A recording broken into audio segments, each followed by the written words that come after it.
ఏమండి, ఈ రాత్రి మరొక మాట చెప్తాను.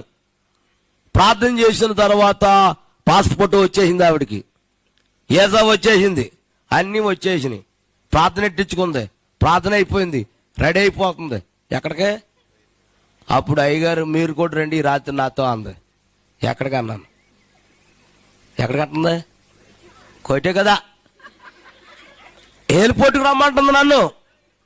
నేనెందుకులే అమ్మా, మీ ఆయన మీ పిల్లలు మీ అందరూ వస్తున్నారు కదా, నేనెందుకను. అయ్యగారు మీరు రాకపోతే నేను మానేస్తాను అంది.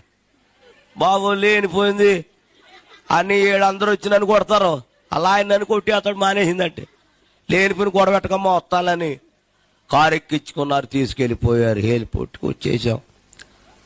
రాత్రి 12 గంటలకు బయలుదేరితే అక్కడికి వెళ్ళేటప్పటికి 9 అయింది, ఉదయం 9 అయింది. రాత్రికి 7 గంటలకంట ఫ్లైట్ అది. అప్పుడు దాకా మేము అక్కడే ఉన్నాం. రెడీ అయిపోయింది, 6 గంటలు రెడీ అయిపోయారు. 6:30కి ప్రార్థన చేశాను, ఫ్లైట్ ఎక్కేస్తుంది. ఎక్కేటప్పుడు అంటుంది ఇలా తిరిగి, టాటా కదా, అంత కంగారండి నీకు?